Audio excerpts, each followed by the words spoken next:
Oke semua, di video kali ini kita bakal membahas soal tinggi kandang susun. Jadi di soal ini tuh kita dikasih nanti kalian bisa baca sendiri. Ini pokoknya inti ceritanya tuh gini, kita bakal dikasih n buah kucing yang masing-masing kucingnya tuh punya tinggi nih dalam sentimeter 30, 20, 15, 19, 29. Nah, kita tuh bakal membuat kandang yang berlantai-lantai gitu. Nah, terus tiap lantai itu cuman muat dipakai untuk kak kucing. Di sini contohnya kaknya 3. Nah, terus cara milih 3 kucingnya itu sesuai dengan urutan dari yang paling depan nih, dari yang pertama ke yang terakhir, dimasukin 3-3. Kalau misalkan sisanya kurang dari K, ya nggak apa-apa. Kayak misalkan di contoh soal yang pertama ini ada 5 kucing, terus mau dikelompokin atau mau dibikin kandang, masing-masing kandangnya tuh isinya 3. Berarti di lantai pertama tuh bakal ada kucing dengan tinggi 30, 20, 15. Nah, terus di kandang lantai 2-nya nanti bakal ada kucing dengan tinggi 19 sama 29. Nah, tinggi dari suatu lantai ini adalah tinggi dari maksimum kucing yang ada dalam situ. Kayak misalkan nih, di lantai pertama ada 3 kucing yang tingginya 30, 20, 15. Di antara 30, 20, sama 15 ini, yang paling tinggi itu 30 kan. Nah, berarti tinggi lantai pertama itu ada tinggi dari lantai pertama itu 30 cm. Nah, di lantai kedua kita punya 2 kucing, 19 sama 29. Yang lebih besar itu kan 29. Berarti di lantai kedua tingginya itu 29. Nah, total tinggi lantainya itu 30 ditambah 29, yaitu 59. Tapi di dalam soal juga dikasih tahu kalau kita butuh alas itu 1 cm, sekat antara dua lantai itu 1 cm, dan atapnya 1 cm. Berarti bakal gini nih. Ini 1 cm. Terus habis itu di sini 30. Terus habis itu ini 1 cm lagi. Habis itu di sini 29. Nah, terakhir ada atap lagi 1. Makanya totalnya kalau dijumlahin jadi 62. Nah, terus untuk contoh kedua, ini kan ada 2 kucing, terus tiap lantainya bisa dimasukin 2 kucing. Nah, karena cuma 2 ya udah, berarti ini cuma satu lantai, terus tinggi maksimumnya 2 kan. Berarti lantainya ada gini, alasnya 1, terus lantai pertama ada 2, terus atapnya 1. Berarti totalnya ada 1, 2, 3, 4. Nah, gitu. Terus solusinya gimana? Mari kita lihat. Nah, ini solusinya.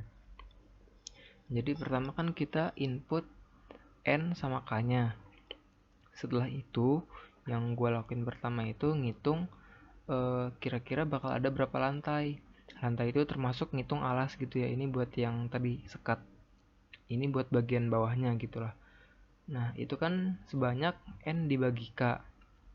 Itu bakal ada N dibagi K lantai. Kayak misalkan tadi 5, 3 gitu kan. 5 dibagi 3 1, gitu. Cuman kalau di integer kan 5 bagi 3 itu 1. Nah, makanya sebenarnya harusnya pas kasusnya 5, 3 itu kan ada 2 lantai.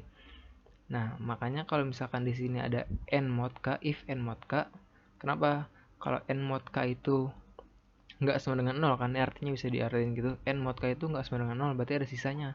Kayak tadi 5, 3. 5 bagi 3 kan 1, bersisa 2. Nah, kalau misalkan nggak sama dengan 0 nih, masih ada sisanya, berarti lantainya kita tambahin 1. Kayak misalkan tadi 5, 3. 5 bagi 3 itu 1. Tapi 5 nggak habis dibagi 3, makanya kita tambahin 1, jadi dia 2 lantai. Nah, habis kita tahu ada 2 lantai, sekarang kalau di sini tuh kita bakal ngebaca sekaligus sekaligus masukin ke kandangnya. Kayak misalkan tadi di contoh di sini kita bakal ngebaca 30, 20, 15, 19, 29. Nah, kita kan ini kan while n lebih besar sama dengan 0, karena kita punya n-nya awalnya 5 nih. While n lebih besar sama dengan 0. Nah, terus habis itu kita ngapain? Kan kita bakal kelompokin sebanyak k kan. Berarti inputnya kita ngeloop juga sebanyak k aja. Kayak misalkan tadi di sini k-nya 3, berarti kita bakal ngelompokin 33 nih. Kita baca 3 kali. 1, 2, 3. Sambil ngebaca, tiap ngebaca itu kita cek dia itu lebih besar daripada maksimum apa enggak. Kita bakal ngecek di lantai itu. Kalau misalkan dia lebih besar pada maksimum, ya udah kayak cari nilai maksimum aja lah. Simpen gitu kan. Nah, sambil ngebaca, n-nya sambil kita kurangin juga karena kita cuma bakal ngebaca sebanyak n kan. Di sini for i sama dengan 0 sampai i sama dengan k itu untuk ngelompokin. Untuk membacanya itu di sini n min dan n lebih besar sama dengan 0. Jadi kita cuma ngebaca n buah masukan. Habis itu ya udah kita cari nilai maksimumnya di tiap lantai. Tahu dari mana itu tiap lantai? Karena di sini bakal kita set lagi jadi 0 setelah keluar dari loop k. Sedangkan 0 sampai k itu berarti kita ngeloop tiap satu lantai. Nah, tapi bakal ada kasus di saat dimana kita ngeloop 0 sampai k itu nggak bakal sampai k, tapi n-nya udah habis. Kayak misalkan ini, di sini n-nya 5. Habis itu kita ngebaca ini 4, kita ngebaca ini 3. Udah kan, itu udah 3 kali. Habis itu kita ngulang lagi kan, di sini harusnya 3 kali lagi kan. Ini ngebaca 1, 2, harusnya kita ngebaca 1 lagi di sini. Tapi karena n udah habis, kita harus berhenti, ya kan? Karena n-nya cuma 5. Nah, makanya dibuat di sini. Kalau misalkan n-nya sama dengan 0, kita break, kita keluar dari for-nya, terus nanti bakal ngecek n udah nggak lebih besar dari 0. Makanya keluar. Nah, terus ini ans plus dengan p maksudnya apa? Setelah kita baca 0 sampai k, setelah kita baca satu lantai, kita bakal nambahin si yang tertinggi itu tadi ke dalam jawabannya. Jawabannya itu ada di answer ini kan. Nah, kita lakuin ini, pokoknya lakuin tiap lantai 1, lantai 2, lantai 3, dan seterusnya gitu. Nah, terus habis itu kita print tadi jawabannya. Ans itu nyimpen si yang tertingginya itu. Di sini tadi 30 sama 29. Nah, terus ditambah lantai nih, si floor. Floor itu jumlah lantainya kan. Tadi ada berapa lantai. Ditambah 1. Kenapa ditambah 1? Satunya itu atap yang belum kita hitung tadi. Sebenarnya bagian paling susahnya tuh di sini kalau untuk dimengerti. Nanti coba kalian baca aja lagi ini kalau misalkan penjelasan tadi kurang jelas. Terima kasih.